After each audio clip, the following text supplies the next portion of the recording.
ఈ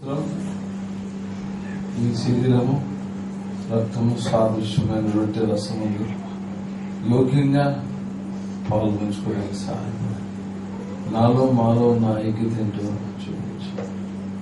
ఈ ధర్మశాస్త్రంలోని ఆశ్చర్యమైన సంగతి తెలుసుకోవడానికి నా కళ్ళు తెరవ చేయండి. మా కళ్ళు తెరవ చేయండి. అయోగ్యని జ్ఞాపకం చేసుకోండి. యేసు ప్రభువున వేడుకొచ్చున్నాం తండ్రి. దేవుని వాక్యంలో నుండి 1 కొరింథీ 11వ అధ్యాయము 1 కొరింథీ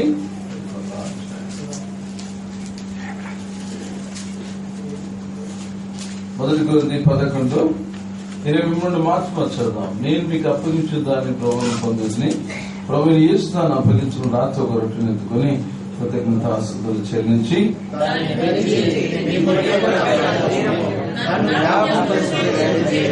ఆ ప్రకారం భోజనం పిమ్మట ఆయన పాత్ర ఎత్తుకొని ఈ పాత్ర నా రక్తానికి నిబంధన మీరు దీనిలో త్రాగినప్పుడల్లా నన్ను జ్ఞాపకం చేసుకుంటే దీన్ని చేయడని చెప్పాను.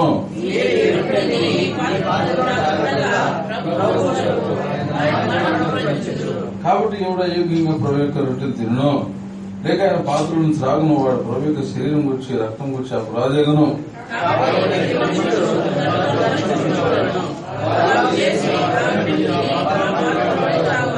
ప్రభు శరీరంలో వేచిపో తిని త్రాగబడదాన్ని శిక్షాధికారులు తిని త్రాగుచున్నాడు.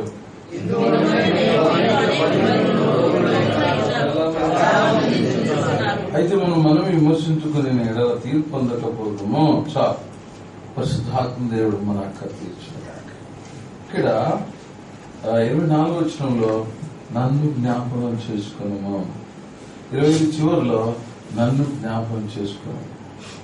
దేవుని వాళ్ళారా, ప్రభువును మనం జ్ఞాపకం చేసుకోవాలి. ఎవరు ఎక్కడ చూపిన ప్రేమ యేసు ప్రభువు చూపించాడు. నిజంగా ఎంత ప్రేమ అంటే ఎవరు చూపిన ప్రేమ యేసు ప్రభువు శిలువలో చూపించాడు.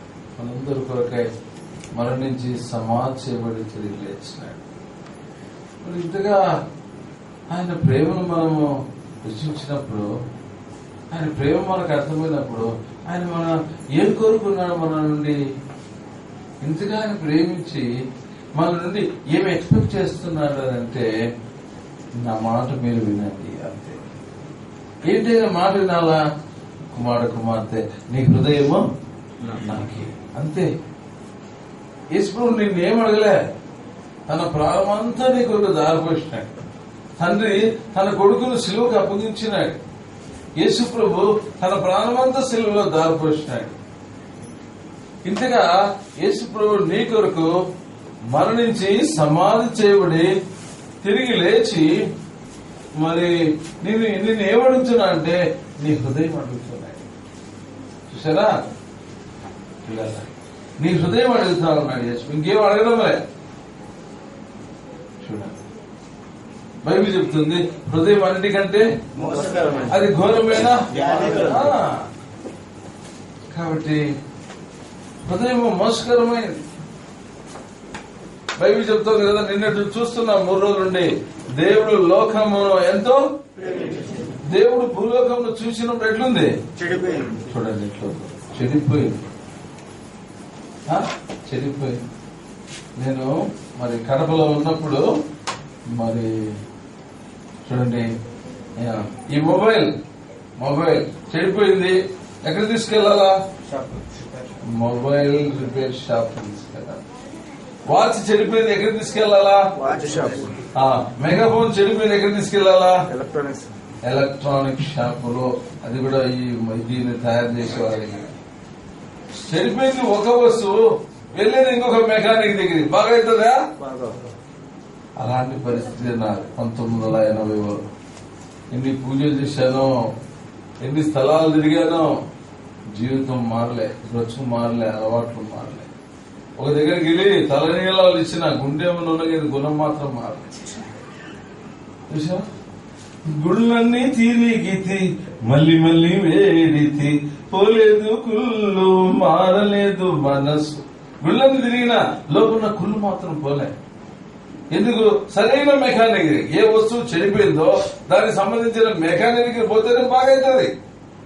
అట్లా మనిషిని రిపేర్ చేసే మెకానిక్ ప్రభు అయినా యేసు వచ్చింది. ఎందుకంటే నేను పాపుల కొరకు వచ్చినాను, పాపి కొరకు ప్రాణం పెట్టడానికి వచ్చినాను, పాపి కొరకు మరణించి తిరిగి లేయడానికి వచ్చినాను. యేసు వచ్చింది పాపి కొరకే, చెడ్డవాళ్ళ కొరకే యేసు వచ్చింది. అబద్ధికుల కొరకే, మోసగాల కొరకే, వ్యభిచారుల కొరకే, దొంగల కొరకే యేసు వచ్చింది. పాపుల కొరకే, నశించిపోతున్న మన కొరకే యేసు వచ్చింది. నీ కొరకు వస్తే నువ్వు పట్టించుకోపోతే ఎట్లా చెప్పు. నీ కొరకు పుట్టాడు, నీ కొరకు జీవించాడు, నీ కొరకు చనిపోయి లేచినాడు, నేను కొరకు చింతిస్తున్నాడు. ఇంకా నువ్వు పట్టించుకోపోతే రిపేర్ కాకుండా ఎంతకాలం ఉండొచ్చు? ఏళ్ల తరబడి వస్తున్నావు మందిరానికి, ఇంకా రిపేర్ కాలే, అట్లే ఉన్నావు. హృదయం చెడిపోయింది, ఘోరమైన వ్యాధితో ఉంది. దాన్ని గ్రహిస్తున్నావా? చెడిపోయిన హృదయాన్ని రిపేర్ చేసుకుంపో. ఎప్పుడు అట్లా వచ్చి అట్లా పోతుండే, షాప్కి వస్తున్నావు పోతున్నావు, షాప్కి వస్తుంది. ఏం బాబు రిపేర్ చేసుకుంటే కదా, ఇస్తే కదా రిపేర్ చేసేది. చేతిలో వాచ్ ఎట్లా ఉంటే రిపేర్ కావాలంట, ఎట్లయితుంది? రిపేర్ కావాలన్నప్పుడు ఇవ్వాలా, ఇచ్చినప్పుడు రిపేరు చేస్తాడు. అట్లా వస్తున్నావు పోతుండే కానీ నీ హృదయం దేవునికి ఇవ్వవు, ఎట్లా రిపేర్ అవుతావు? సహోదరి సహోదరా, గుర్తుపెట్టు. ఈ దినాన నువ్వు రిపేర్ చేయబడితే నీకు సంతోషం. ఎందుకు తెలుసా? నీలో ఉన్న ఆత్మ దేవుడు. ఈ శరీరంతో చేసిన పాపాన్ని బట్టి నీవు నిత్య నరకంలో ఉండాల్సి వస్తుంది. సమయభావాన్ని బట్టి చెప్తున్నాను.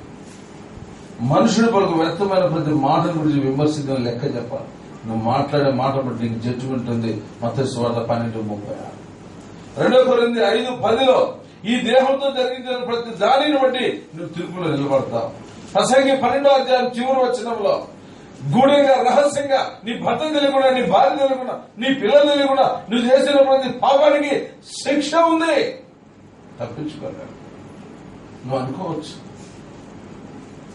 నన్ను ఎవరు చూడడం లేదు. నో, కన్నులు ఇచ్చిన వాడు కానకుండా, నోరు ఇచ్చిన వాడు మాట్లాడకుండా, చెవులు ఇచ్చిన వాడు వినకుండా, దేవుని దృష్టిలో ఏ దృశ్యం కూడా కనబడేది లేదు. ఎంతకాలం పాపం పశ్చాత్తాపం, ఎంతకాలంగా చెడిపోయి ఉంటావు చెప్పు. ఎంతకాలంగా పాప జీవితంలో ఉంటావు. నీకు ఆశీర్వాదం లేదు, నీ భర్తకు లేదు, నీ పిల్లలకు లేదు, నీ భార్యకు లేదు, నీ కుటుంబానికి ఎంతకాలం అంటే జీవిస్తావు? నిన్ను ఆశీర్వదించడానికే ఆయన భూలోకానికి దిగి వచ్చినాడు. నిన్ను ధనవంతుడు చేయగానే కానీ దరిద్రుడైనాడు. ఎందుకు పేదవాడిగా పుట్టాడు? నిన్ను ధనవంతుడు చేయడానికి. ఎందుకు సిలువలు ఎక్కాడు? నీకు విలువ ఇవ్వడానికి. ఎందుకు మరణమైనాడు? నీకు జీవం ఇవ్వడానికి. ఎందుకు రక్తం కార్చాడు? నీకు విమోచన ఇవ్వడానికి. ఇంకా నువ్వు అలాగే ఉంటే ఎట్లా? ఇంత ప్రివిలేజ్, ఇంత అవకాశం పెట్టుకొని కూడా నీ జీవితాన్ని ప్రవహించకపోతే తప్పించుకోలేదు. దేవుని వాక్యాన్ని నిర్లక్ష్యం చేస్తే తప్పించుకో. ఏ సాధనమైనా వాడతాడు, గుర్తుంచుకో. ఏ సాధనమైనా వాడతాడు దేవుడు. నువ్వు అనుకోవచ్చు నన్ను ఎవరు చూడడం లేదు, ఈ సృష్టి అంతా కూడా మాటతో కలిగేది. అర్థమైందా? ఒక అధికారి ఎస్ఐ మాట వినకపోతే కానిస్టేబుల్ పంపిస్తాడు. ఇంకా చివరికి దారి వచ్చినట్టు కొట్టుకుంటూ తీసుకుని పోతాడు. ఒక అధికారి తన మాట వినకపోతే తన పవర్ ఉపయోగించినప్పుడు ఈ భూమిని ఆకాశాన్ని కలిగించిన ఆ మహాదేవుడు ఏ సాధనం వాడతాడు?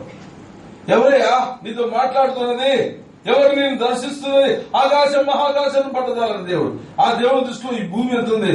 నా పాదపీఠం బంతి. ఈ భూమిలో కువైట్ దేశం అసలు నాట్ ట్రేసబుల్, కనపడదు. ఆ కువైట్ దేశంలో నువ్వు కనబడే ఈ మహావిశ్వం దేవుడికి లోపడుతుంది.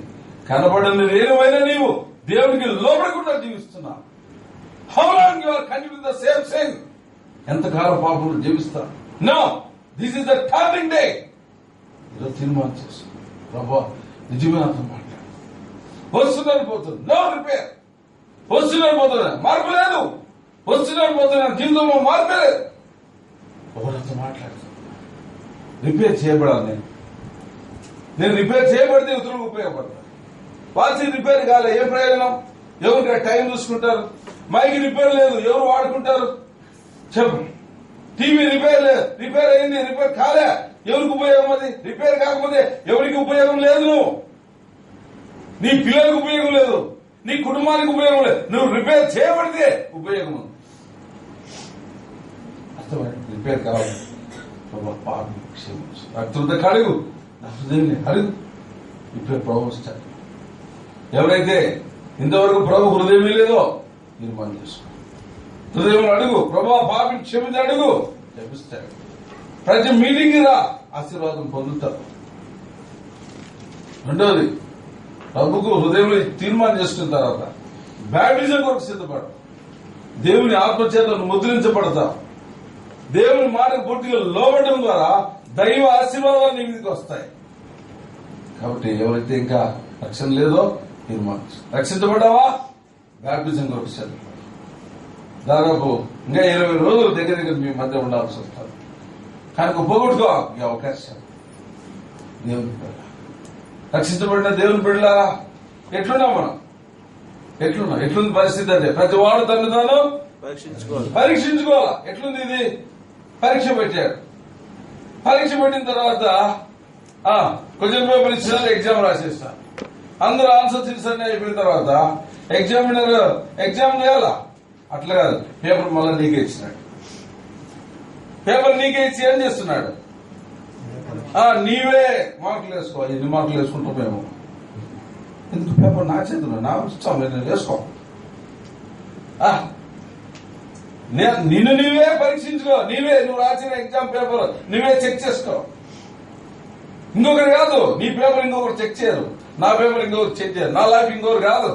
నీ పేపర్ నువ్వే రుద్దుకో. ఎన్ని మార్కులు పడతాయి ఈ వారంలో, ఈ సంవత్సరంలో, 12 నెలల్లో ఎన్నిసార్లు తప్పైనావు, ఎక్కడెక్కడ తప్పైనావు పరీక్షించుకో.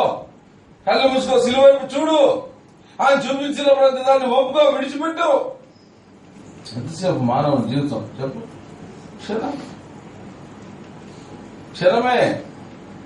ఆవిరి బుడగ, తాసు మీద ధూళి, పగిలిపోయేటువంటి నీటి బుడగ, పగిలిపోయే కుండ మానవుని జీవితం. నీ జీవం ఏర్పడింది కొంతసేపు కనబడి అంతలో ఆవిరి. నువ్వు అనుకోవచ్చు నేనంటే ఏమనుకున్నావు, రాయలసీమలో భాష ఉంటావు, నేనంటే ఏమనుకో. ఏంద్రండి మట్టే? నువ్వు మట్టి కనుక నువ్వు మళ్ళా మట్టి అయిపోతావు. Whatever you may be, you are dust. నువ్వు మట్టి, మళ్ళా మట్టి అయిపోతావు. గర్వించడానికి ఏం లేదు మనుషుడు. కనుక లోబడు. రక్షణ పొందలేదా? పొందు. ఇప్పుడే రక్షించబడ్డావా? బాప్టిజం కొరకు సిద్ధపడు. బాప్టిజం తీసుకున్నాం, లైసెన్స్ కాదు ఇది. బాప్టిజం తీసుకున్నానని చాలా మంది అనుకుంటున్నారు. నో, రక్షించబడి బాప్టిజం తీసుకున్న తర్వాత సరిపోలే. ప్రభుకు ప్రీతికరంగా జీవించాలి, ప్రభుకి ఇష్టంగా జీవించాలి. అర్థమైంది? ఎవరి కోసం ఈ బల్ల? ఈ రొట్టె రసం మధుబాబనగా, గిరీశనగా, జయపాల్ గారికి, ఎవరికి ఇది రొట్టె? 1 కొరింథీ 10వ అధ్యాయం, 1 కొరింథీ 10వ అధ్యాయం 1వ వచనం చదవండి త్వరగా. సహోదరులారా, ఈ సంగతి మీకు తెలియకుండా నాకు ఇష్టం లేదు. అదేదనగా మన పితరులందరూ మేఘము క్రింద ఉండిరి, వారందరూ సముద్రంలో నడిచిపోయిరి. అందరూ మోషేను బట్టి మేఘములలోనూ సముద్రములలోనూ బాప్తిసం పొందిరి. అందరూ ఆత్మ సంబంధమైన ఒకే ఆహారమును భుజించిరి. అందరూ ఆత్మ సంబంధమైన ఒకే పానీయమును పానము చేసిరి.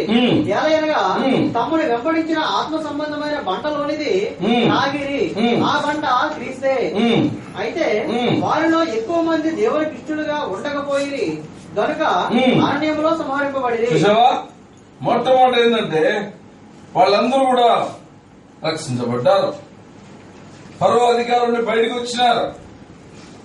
బయటకు వచ్చిన తర్వాత వాళ్ళందరూ సముద్రంలో ఏమైనా సముద్రం నడిపోయినారు. 2వ వచనంలో మేఘంలోను సముద్రంలో. అది రక్షించబడిన తర్వాత నెక్స్ట్ ఏం జరిగింది? బ్యాప్టిజం తీసుకున్నారు. ఓకే, బ్యాప్టిజం తీసుకున్న తర్వాత నెక్స్ట్ ఏం జరిగింది? ఆత్మ సంబంధమైన ఆహారము, ఆత్మ సంబంధమైన అంటే రొట్టె రసంలో పాల్గొన్నారు. ఎట్లుంది? రక్షించబడ్డావు, బ్యాప్టిజం తీసుకున్నావు, రొట్టె రసంలో పాలు పంచుకుంటూ ఉన్నాం. అయితే అది సంగతి. వారిలో ఎక్కువ మంది దేవునికి ఇష్టలుగా ఉండకపోయేది. కాబట్టి ఏమైనారు? రక్షించబడినంత మాత్రం అయిపోలే, బ్యాప్టిజం తీసుకున్నంత మాత్రం అయిపోలే, రొట్టె రసంలో తీసుకున్నంత మాత్రం అయిపోలే, దేవునికి ఇష్టంగా జీవిస్తున్న వాళ్ళే. ఎందుకు రాలిపోయినారు వాళ్ళు? రక్షించబడిన వాళ్ళే. బ్యాప్టిజం తీసుకున్న వాళ్ళే, రొట్టె రసంలో పాలు పంచుకున్న వారే, కానీ దేవునికి ఇష్టంగా లేదు కాబట్టి మరణానికి అప్పగించబడ్డారు. ఆశామాసి కాదు బిడ్డ, రక్షించబడ్డావు, బాప్తిసం తీసుకున్నావు. ఈ సంవత్సరం అంతట్లో దేవునికి ఇష్టంగా జీవిస్తూ వచ్చినావా, లేదా నీ భార్య ఇష్టమా, నీ ఇష్టమా? చాలామంది ఏమంటారు నా ఇష్టం అంటారు. నీ ఇష్టమా? భార్య అనేది నా ఇష్టం అంటది. జాగ్రత్త. ఎన్నిసార్లు నీ ఇష్టం నెరవేర్చినావు, ఎన్నిసార్లు నీ పిల్లల ఇష్టం నెరవేర్చినావు, నీ భార్య ఇష్టం నెరవేర్చినావు, నీ భర్త ఇష్టం నెరవేర్చినావు. నో, ఈ కార్యము దేవుడికి ఇష్టమా కాదా పరీక్షించుకో. నువ్వు చేసింది దేవుడికి ఇష్టమా కాదా? నీ మాటలు, నీ సంభాషణ, నీ ప్రవర్తన, నీ స్నేహం, నీ నడవడిక, నీ కార్యాలు ప్రభువుకి ఇష్టమా లేదా? ఎప్పుడైతే దేవుడికి ఇష్టం లేని కార్యం చేస్తున్నావో మరణాన్ని సమీపిస్తున్నావు. జాగ్రత్త. మాట వినని వాడు మరణాన్ని కోరుకుంటున్నాడు. మొదటి సమూయేలు గ్రంథం, మాట వినని వాడు మరణాన్ని కోరుకుంటూ ఉన్నాడు.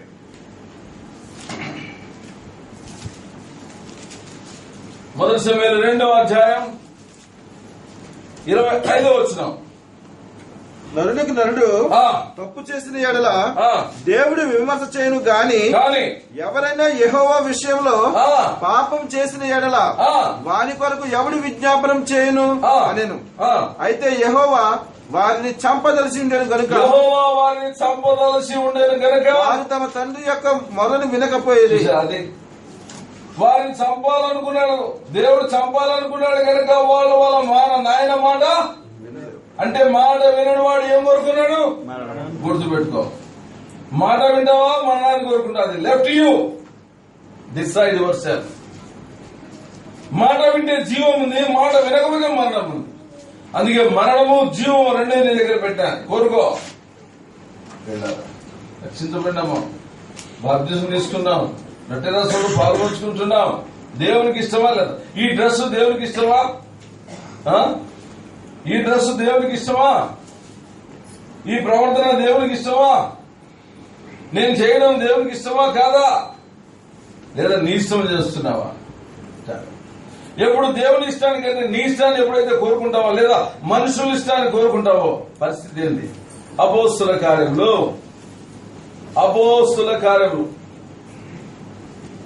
10వ అధ్యాయం అనుకుంటా. అపోస్తుల కార్యం 10వ అధ్యాయం, 12వ అధ్యాయం 1-2 వచ్చినాలు. అదే కాలం ముందు రాజైన హెరోదు సంఘపు వారిలో కొందరిని బాధ పెట్టుటకు బలాత్కారంగా పట్టుకుని యోహాను సహోదరుడైన యాకోబును రక్తముతో చంపించెను. ఈ యొక్క హెరోదు రాజు యూదులకు ఇష్టంగా ఉందని యోహాను ఖడ్గంతో చంపించినాడు. ఇది యూదులకు ఇష్టమైన యేసు ప్రభు శిష్యులను చంపడము యూదులకు ఇష్టంగా ఉందని యాకోబు చంపడమే కాదు, నెక్స్ట్ పేతురును కూడా తెలుసుకొని పేతురును కూడా పట్టుకొనెను. పేతురును కూడా తీసుకుని వచ్చినాడు. ఎందుకు? ఆ దినములు ఎందుకు ఎందుకు ఎందుకు యూదులకు ఇష్టం చంపడానికి. ఎందుకు చంపాలా? ఇది యూదులకు అదే రాజ్యము అధికారం ప్రభుత్వం 8వ అధ్యాయం సమయభావం పట్టిపోతున్నా. రాజ్యం అధికారం ప్రభుత్వం దైవ నిర్ణయము సామెతల 8వ అధ్యాయంలో ఉంది. దేవుడి చేత అధికారము నియమించబడింది.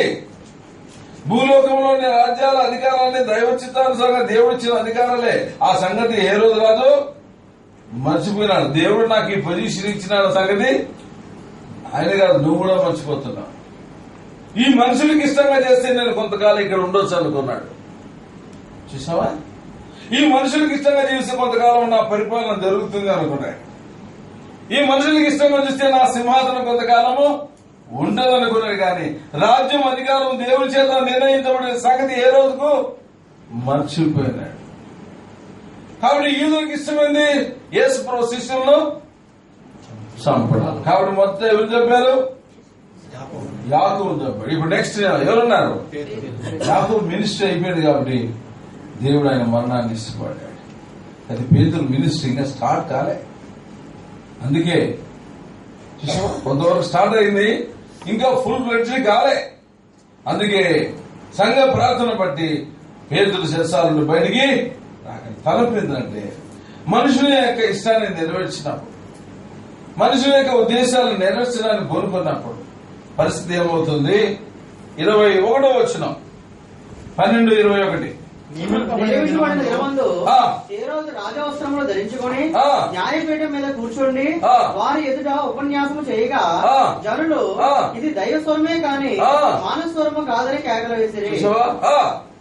అతడు దేవుని మహిమపరిచినందున వెంటనే ప్రభువు దూత అతన్ని మొత్తెను కనుక పురుగులు పడి ప్రాణం విడిచాడు. చచ్చిపోయినాక పురుగులు పడతాయి. ఈయనకు బ్రతికుండగానే జాగ్రత్త దేవుని పిల్లలారా. చెప్పే నీవు ఎప్పుడైతే మనుషుల ఇష్టాన్ని నెరవేర్చడానికి కోరుకుంటావో, మనుషులు సంతోషపరచాలని కోరుకుంటావో, మరణాన్ని కోరుకుంటున్నావు. గుర్తుపెట్టుకో. భార్యను సంతోషపరచడం కాదు, భర్తను సంతోషపరచడం కాదు, పిల్లలను సంతోషపరచడం కాదు. ఈ కార్యము దేవునికి ఇష్టమా కాదా? అది సంగతి. దేవుని చిత్తం జరిగించేవాడు నిరంతరము నిలుచును. అది సంగతి. నువ్వు చేసే కార్యాలు దేవునికి ఇష్టమా లేదా పరీక్షించు. నువ్వు వేసుకునే డ్రెస్ దేవునికి ఇష్టమా లేదా? నీ స్నేహం దేవునికి ఇష్టమా లేదా? నీ బ్రతుకు దేవునికి ఇష్టమా లేదా? గుర్తుపెట్టుకో. మనుషులు కాదు, నువ్వు చేసే కార్యాలు దేవునికి ఇష్టంగా ఉన్నాయా లేదా? రక్షణ పొందినావు, బాప్తిసం తీసుకున్నావు, బలం తీసుకుంటున్నావు, వాక్యం చెప్తున్నావు, కానీ దేవునికి ఇష్టంగా జీవిస్తున్నావా లేదా? ప్రతి మనుషుడు తను తాను నీకు నీవే జడ్జి వర్షాలు. ఎందుకు చెప్తున్నా మాట? ఇక్కడ నువ్వు జడ్జి చేయకపోతే అక్కడ జడ్జిమెంట్ ఉంది. ఇక్కడ నువ్వు తీర్పు తీసుకోకపోతే అక్కడ తీర్పులో నిలబడతావు. ఇక్కడ యేసయ్యా తప్పిపోయిన కేక వేస్తే పాతాళంలో కేక తప్పించుకుంటావు. ఇక్కడ కేక వేయకపోతే అక్కడ కేక ఉంది. ఇక్కడ కేక వేస్తే అక్కడ కేక తప్పించుకుంటావు. ఇక్కడ తీర్పు తీసుకుంటే అక్కడ తీర్పు తప్పించుకుంటావు. దేవుని పిల్లలా, ప్రతి వాడు తను తాను యోగ్యమైన ఏ విధంగా దేవునికి ఇష్టంగా ఉన్నావా లేదా? మావాడు డిగ్రీ ఫస్ట్ ఇయర్ చదివేటప్పుడు ఆర్ట్స్ కాలేజ్ కడపలో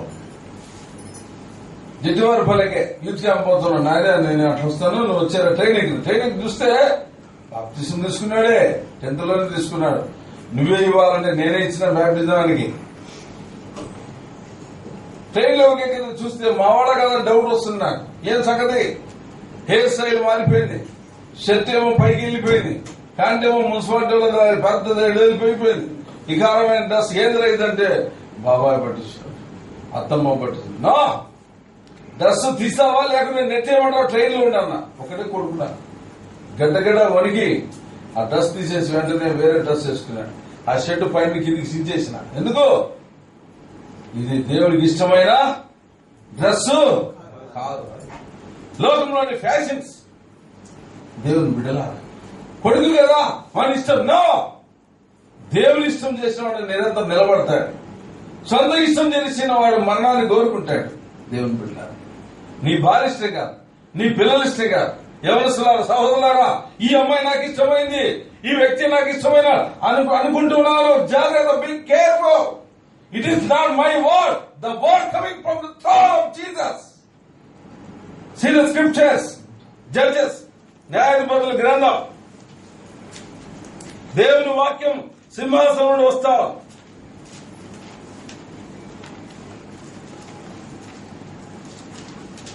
అధ్యాయం న్యాయాధిపతులు 14వ అధ్యాయం నుండి చూద్దాం. 14వ అధ్యాయం 2వ వచనం. అతడు తిరిగి వచ్చి మొదటి నుంచి చదువునా. సంసోను తిమ్నాతులకు వెళ్లి తిమ్నాతులో ఫిలిప్తీల కుమార్తెల్లో ఒకతను చూచెను. అతడు తిరిగి వచ్చి తిమ్నాతులో ఫిలిప్తీల కుమార్తెల్లో ఒకతను చూచితిని, మీరు ఆమెను నాకిచ్చి పెళ్లి చేయవలనని తన తల్లిదండ్రులతో అనగా, వారు నీ స్వజనుల కుమార్తెల్లోనే గాని నా జనులలోనే గాని స్త్రీ లేదనుకుని సున్నతి పొందని ఫిలిప్తీల నుండి కన్యకలు తెచ్చుకుంటకు వెళుచున్నావా అని అతన్ని అడిగిరి. అందుకు సంసోను, ఆమె నాకు ఇష్టమైంది, ఆమె నాకు ఇష్టమైంది కనుక ఆమె నా కొరకు తెప్పించమని. నువ్వు నాజీరు చేయబడినవాడు, పరిశుద్ధుడు, పవిత్రుడు, ఫిలిప్తీయుల చేతిలో నుండి ఇశ్రాయేలు విడిపించడానికి దేవుని పంపించినాడు. తన నాజీరు, తన పరిశుద్ధత, పవిత్ర అంతా పోయింది. తన శరీర కోరికలు ఇచ్చలు బయటకు వచ్చేసినాడు. నాకు ఇష్టమైంది చేయండి, నాకు ఇష్టమైంది నేను పోతా, నాకు ఇష్టమైంది నేను పోతా, నాకు ఇష్టమైన నీకు ఇష్టం కావచ్చునా, అది దేవునికి ఇష్టం లేని పని అని ఎవరు చెప్తున్నారు? తల్లిదండ్రులు చెప్తున్నారు. గుర్తుందా? నీ ఇష్టమని పోతున్నావు, కనబడిన అమ్మాయితో, కనబడిన అబ్బాయితో, కనబడిన వ్యక్తితో పోతున్నావు. ఇది దేవునికి ఇష్టమా? ఒకసారి ఆలోచిస్తే ఎప్పుడైతే తన ఇష్టాన్ని నెరవేర్చుకోవడానికి పూనుకున్నాడో దేవుడే మరణానికి అప్పగించేసినాడు. గుర్తుపెట్టుకో. దేవుని కృపను బట్టి బ్రతుకుతున్నావు, నీ ఇష్టానుసారంగా నీ శరీరాన్ని ఉపయోగిస్తున్నావు. You are the temple of God. ఈ శరీరం దేవుని ఆలయం. గుర్తుపెట్టుకో. దేవుని ఆలయమైన ఈ శరీరాన్ని పాడు చేస్తే దేవుడు నిన్ను పాడు చేస్తాడు. మొదటి కొరింథీ 3వ అధ్యాయం 16వ వచనం. మొదటి కొరింథీ 3:16-17. త్వరగా. మీరు దేవుని ఆలయమై ఉన్నారనియో, దేవుని ఆత్మ మీలో నివసించున్నారనియో మీరు ఎరుగరా? ఎవడైనా దేవుని ఆలయమును పాడు చేసిన ఇదిగో ఎవడైనా ఈ దేవుని ఆలయమైన ఈ శరీరాన్ని పాడు చేస్తే దేవుడు వారిని పాడు చేయను. గుర్తుపెట్టుకో, దేవుడు వారిని పాడు చేయను. దేవుని ఆలయం పరిశుద్ధమై ఉన్నది, మీరు ఆ ఆలయమై ఉన్నారు. మీరు ఎవరనుకున్నావు? మట్టి శరీరమే, కానీ you are the temple of God. నువ్వు దేవాలయం అమ్మా. తమ్ముడు, నువ్వు దేవాలయం. చెల్లి, నువ్వు దేవాలయం. బిడ్డ, నువ్వు దేవాలయం. కానీ ఈ దేవాలయాన్ని నువ్వు పాడు చేస్తే చెప్పు, మీరు కూడా దేవుడు వారిని పాడు చేయను. గుర్తుపెట్టుకో. ఒక యవనస్తుడు, కడప హార్మోనిస్ట్ సింగర్, ఈయన కూడా తెలుసు, జయపాల్ గారికి. పేరైతే చెప్పను. నేను ఎన్నిసార్లు చెప్పినా అదే తమ్ముడు తప్పండి తెలుసులేనా అంటాడు. విడిసలు విడినటువంటి వ్యభిచారం. పెళ్ళయింది, పిల్లలు అయినా జీవితం మారలే. హార్మోన్ వేస్తాడు, పాటలు పాడతాడు, వాకింగ్ కూడా చెప్తాడు. చూసావా? లాస్ట్ కు వాడి జీవితం చేసి భార్య ఛీ నువ్వు నా దగ్గర రావద్దనేసి. 2 పిల్లలు. అంత నీచాతి నీచం. అప్పటికైనా మార్పు రావచ్చా? మరలా పాప జీవితం పోతా వచ్చినాడు. చివరికి లాస్ట్ డే బిఫోర్ నాకు బీట్ అయినా అనుకున్నాను, గుంటూరులో పెళ్లి. ఏదైనా ఎప్పుడైనా బాగుండేవాడు. బాగున్నానా? ఇంకా చెడులో ఉన్నాడు. ఇంటికి వెళ్ళిపోయినాడు. చిన్న వయసు, నాకంటే ఒక 15-20 సంవత్సరాలు చిన్నోడు. గుండె నష్టం అయినాడు. ఎవ్వరు దిక్కులేడు. అరిసి అరిసి కేకలేసి ఫోన్ చేసినాడు. లాస్ట్ కు సేవకుడు అయ్యో పలానా పిల్లోడు కదా అని వచ్చే లోపల హాస్పిటల్ తీసుకొచ్చి చనిపోయాడు. చూడట్లు చనిపోతేనే ఆ డెడ్ బాడీని తీసుకుని వచ్చినారు. గుంటూరు ఆ ప్రాంతం కడపకు తీసుకుని వస్తే మొత్తం నేను కూడా పోయినా. ఎందుకంటే నిన్న దినం మాట్లాడినట్టు ఈ రోజు చనిపోయాడు. షాక్. అంటే లాస్ట్ బిఫోర్ డెత్ కూడా దేవుడు ఆయనకు అవకాశం ఇచ్చినాడు. చూడట్లు how God concern about his soul. ఎంత బాధ్యత కలిగింది. నువ్వు నశించిపోవడం ఆయనకు చివరి వరకు డెడ్ బాడీ తీసుకుని వస్తే ప్రియులారా, భార్య 50 మీటర్ల దూరంలో కూర్చోవాలి. సంఘం 50 మీటర్ల దూరం. ఒక్క డెడ్ బాడీ దగ్గర మొత్తం సీల్ చేశారు. ఏసీ ఫ్రిడ్జ్ లో పెట్టారు బాడీ. ఏం సంగతి తెలుసా?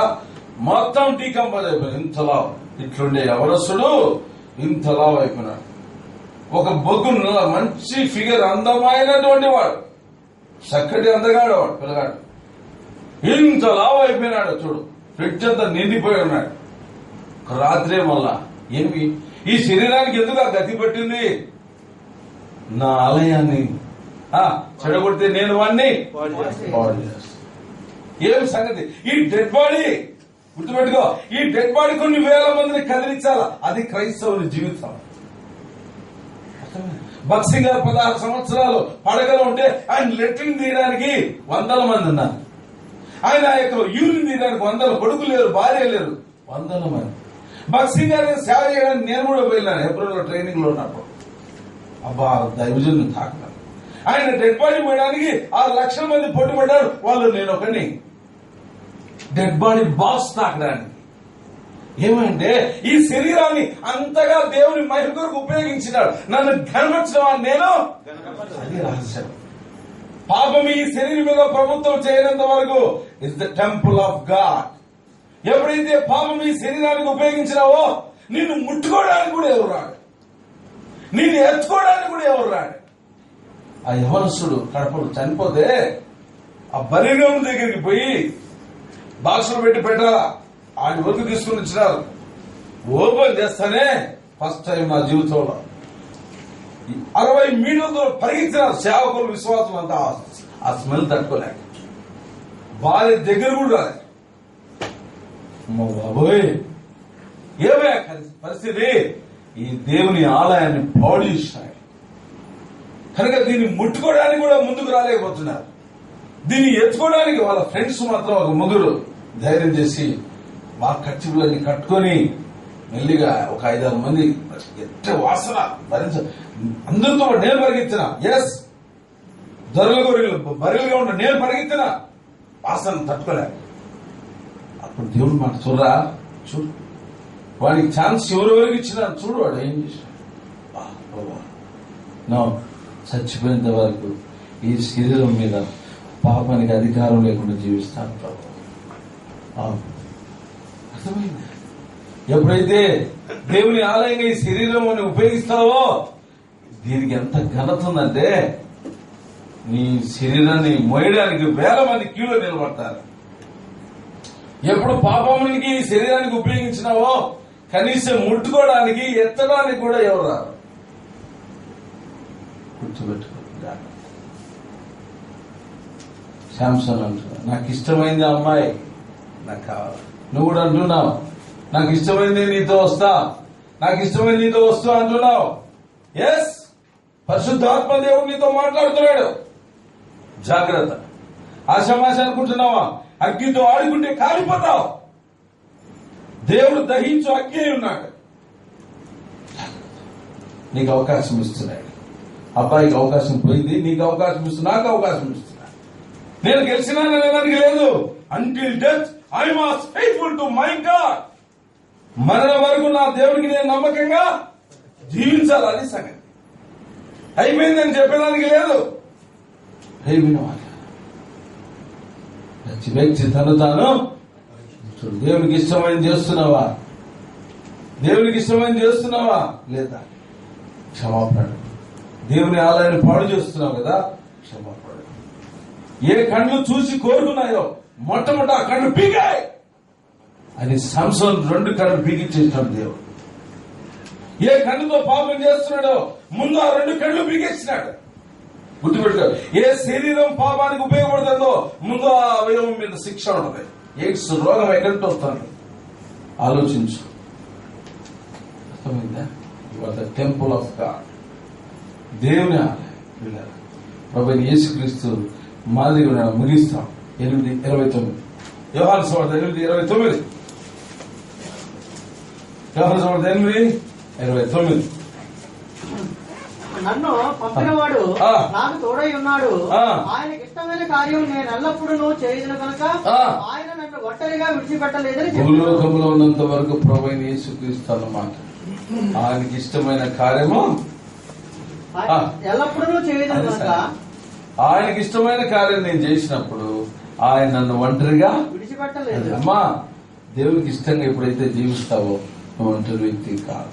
సరదా దేవునికి ఇష్టంగా నువ్వు జీవిస్తావో ఎప్పుడు నువ్వు ఒంటరి వ్యక్తివి కాదు. ఆయన నీకు తోడుగా ఉంటాడు. ఎందుకంటే ఆయనకి ఇష్టంగా జీవిస్తూ ఉన్నావు కనుక. 11:42 ముగిస్తున్నా. 11:42. నీవు ఎల్లప్పుడూ నా మనవి వినుచున్నావని నేను ఎరుగుదును గాని నీవు నన్ను పంపిదువని చుట్టూ నిలుచున్న ఈ జనసమూహం నమ్మునట్లు వారి నిమిత్తమై ఈ మాట చెప్పేదవనెను. చూసావా? ఎల్లప్పుడూ నా మనవి వినుచున్నావని ఎప్పుడు వింటావు? ఎల్లప్పుడూ నీకు ఇష్టమైంది నేను చేస్తాను కాబట్టి ఎల్లప్పుడూ నా మనవి నీవు వింటావు. ఎవరు చెప్పిన మాట? ప్రభు అయినా నువ్వు ఎప్పుడైనా ఆయన మాట వింటావో ఆయన నీ మాట వింటాడు. ముగిస్తున్నా. 1 నిమిషం 1.5 నిమిషం. ఒక వ్యక్తి అప్పులో ఉన్నాడు, చనిపోవాలనుకున్నాడు. సువార్త అందింది, కొంత ఆదరణ పొందినాడు. రైతు, అయ్యా మా పొలంలో ప్రార్థన చేయండి, మేము అప్పుల్లో ఉన్నాము, మరి వాటర్ కావాలి, మాకు బోరు వేయండి. అట్లా ఒక 6 మంది సేవకులు వెళ్ళి ఆ పొలంలో ప్రార్థన చేసి వచ్చినాం. ఒక పాయింట్ పెట్టాం, అయిపోయింది. మేము ప్రేర్ చేస్తున్నాం. 1 year కు బోర్వెల్ వచ్చింది, సబ్సిడీ ఏదో గవర్నమెంట్. అంకుల్ బోర్వెల్ వచ్చింది, త్వరగా మా ప్రార్థన చేయాలంటే పోయిన లోపలే పక్కన విలేజెస్ వాళ్ళు అంతా వచ్చినారు.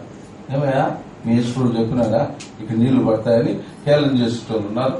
ఏమయ్యా ఇప్పుడే అప్పుల్లో ఉంటే ఇంకా అప్పులు చేయాలైనా అని కొంతమంది అంటున్నారు. ఈ రైతు వచ్చి అన్న మదన్న నువ్వు ప్రార్థన చేయ. సరే ప్రార్థన చేయాలి మోకాలు నేను